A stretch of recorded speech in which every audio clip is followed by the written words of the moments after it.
Hi guys, welcome to my channel ఆర్మన్. This is RK. అధికారం కోసం జగన్, ప్రజల కోసం పవన్ తాపత్రయం. చిరంజీవి రాజకీయాలలోకి ఎందుకు వచ్చారని అడిగితే అందరూ సమాధానం చెప్పగలరు. కానీ పవన్ కళ్యాణ్ ఎందుకు వచ్చారంటే కాస్త ఆలోచించుకొని చెప్పాల్సి వస్తుంది. పవన్ కళ్యాణ్ కూడా తనకు ముఖ్యమంత్రి కావాలని కోరిక ఉందని, ఒకవేళ అయ్యే అవకాశం ఉంటే వదులుకోనని స్వయంగా చెప్పుకున్నారు. అయితే ఈ మాట రాజకీయాలలోకి వచ్చిన 10 ఏళ్ల తర్వాత అన్నారనే సంగతి మర్చిపోకూడదు. పవన్ కళ్యాణ్ పార్టీ పెట్టిన వెంటనే ఎన్నికలలో పోటీ చేసే అవకాశం ఉన్నప్పటికీ చేయలేదు. టీడీపీ, బీజేపీలకు మద్దతు ఇచ్చి గెలిపించి తాను పక్కకు తప్పుకున్నారు. ఆ తర్వాత 2019లో తొలిసారిగా జనసేన పోటీ చేసింది, ఓడిపోయింది. ఆ కారణాల గురించి ఇప్పుడు చర్చ అప్రస్తుతం.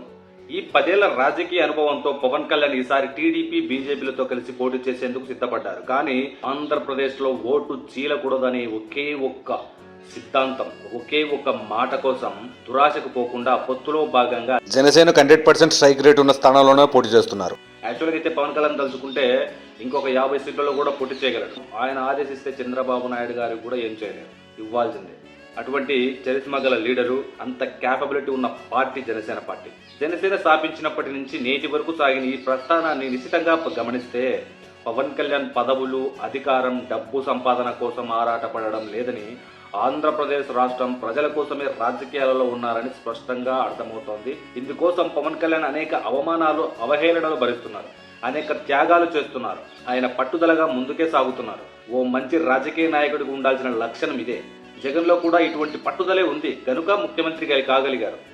కానీ జగన్, పవన్ ఇద్దరిలో ప్రధానమైన తేడా ఏమిటంటే, జగన్ ముఖ్యమంత్రి అవ్వాలనే ఏకైక లక్ష్యంతోనే వైసీపీని నడిపించి తన కళ నెరవేర్చుకున్నారు. కానీ రాష్ట్ర విభజనతో దెబ్బతిన్న ఆంధ్రప్రదేశ్ రాష్ట్రం మళ్లీ గాడిన పడి ఇతర రాష్ట్రాలతో పోటీ పడే స్థాయికి చేరుకోవాలనే పవన్ కళ్యాణ్ కళ ఇంకా నెరవేరాల్సి ఉంది. 10 ఏళ్ల రాజకీయ పాఠాలు నేర్పిన అనుభవంతో పవన్ కళ్యాణ్ చాలా పరిపక్వతతో మాట్లాడుతూ నిర్ణయాలు తీసుకుంటుండడం అందరూ చూస్తూనే ఉన్నారు. చంద్రబాబు నాయుడుని జగన్ ప్రభుత్వం అరెస్టు చేయగానే పవన్ కళ్యాణ్ మరో ఆలోచన లేకుండా వెంటనే రాజమండ్రి చేరుకొని ఆయనకు సంఘీభావం తెలపడం, వెంటనే టీడీపీతో పొత్తు ప్రకటించడంతో రాష్ట్ర ప్రజల అభిమానాన్ని సంపాదించుకున్నారు. టీడీపీకి ఆ కష్టకాలంలో పవన్ కళ్యాణ్ కొండంత అండగా నిలబడ్డారు కూడా. తెలుగుదేశం పార్టీ అధ్యక్షుడు నారా చంద్రబాబు నాయుడు కూడా పవన్ కళ్యాణ్ గారితో పొత్తు పెట్టుకోవాలని ఆయన ఎప్పటి నుంచో కోరుకుంటున్నాడు.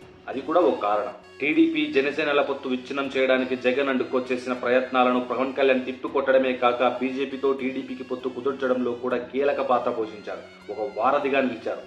అలా చేయడం వల్లనే దాదాపు 50-60 స్థానాల్లో పోటీ చేయాల్సిన జనసేన పార్టీ 21 స్థానాలకు, 2 ఎంపీ స్థానాలకు పరిమితం అయింది. అది ఆయన చేసిన త్యాగం, పవన్ కళ్యాణ్ చేసిన త్యాగం.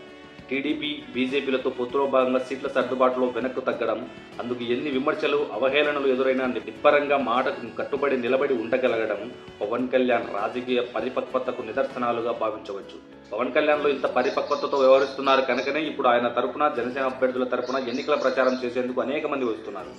ఒకప్పుడు కాపు సామాజిక వర్గంలో పెద్దలకు పవన్ కళ్యాణ్పై దురాభిప్రాయం కూడా మెల్లమెల్లగా తొలగిపోయి ఆయన సరైన దిశలోనే ప్రయాణిస్తున్నారనే అభిప్రాయం వ్యక్తం చేస్తున్నారు. కనుక ఈసారి ఎన్నికలలో టీడీపీ, జనసేన, బీజేపీ కూటమి గెలుపులో పవన్ కళ్యాణ్ చాలా ప్రధాన పాత్ర పోషిస్తున్నారని చెప్పవచ్చు. ఇన్ఫాక్ట్ చెప్పాలంటే పవన్ కళ్యాణ్ గారి వల్లనే ఈసారి ఎన్డీఏ కూటమి అధికారంలోకి రాబోతోంది. 100%. జై హింద్.